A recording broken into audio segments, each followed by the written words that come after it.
নম্বরে আমাদেরকে শিরিক থেকে বাঁচতে হবে। 2 নম্বর যেটা দরকার, হিংসা বিদ্বেষ।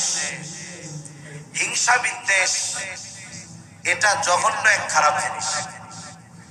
ইবলিস তথা আসমান জমিনে সংগঠিত প্রথম দুটো গুনাহ হিংসা আর অহংকার।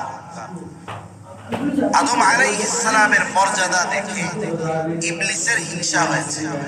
হিংসা থেকে, আদম আলাইহিস সালামের প্রতি বিদ্বেষ থেকে তার অন্তরে অহংকার জন্ম নিয়েছে। এই দুইটা পাপের কারণে তার সব কিছু শেষ, সব আমল শেষ।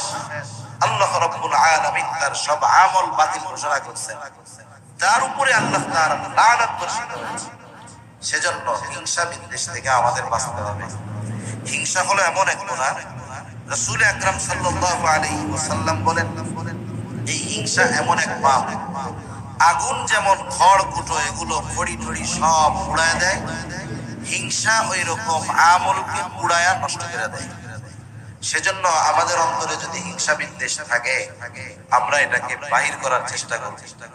মানুষ হিসাবে হিংসা বিদ্বেষ, শয়তানের ওয়াসওয়াসা এগুলো আমাদের মধ্যে আসতে পারে। আসলেই যে এই হিংসা আরেকজনের উপরে প্রয়োগ করতে হবে বিষয়টা এমন নয়। বরং হতে পারে সমাজে একসাথে আমরা থাকি, একই সাথে চলি, একই সাথে ব্যবসা বাণিজ্য করি, এই কর্মক্ষেত্রে একে অপরের সফলতা দেখে অন্তরে হিংসা বিদ্বেষ আসতে পারে, স্বাভাবিক বিষয়। এখন হিংসা বিদ্বেষ আসলে আমরা কি করব?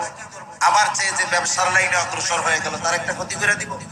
আমার চেয়ে যে লেখাপড়ার লাইনে অগ্রগতি বেশি করলো, অগ্রসর বেশি হলো, তার ক্ষতি করে দিব। আমার চেয়ে যে সফলতার দিকে বেশি এগিয়ে গেল, আমি কি তার ক্ষতি করব? এই কাজগুলো যদি করি বিষয়টা এমন হবে, একজন যে সফল হলো দুনিয়ার লাইনে হোক আখিরাতের লাইনে হোক, বলেন তো তাকে এই সফলতা দিয়েছে কে?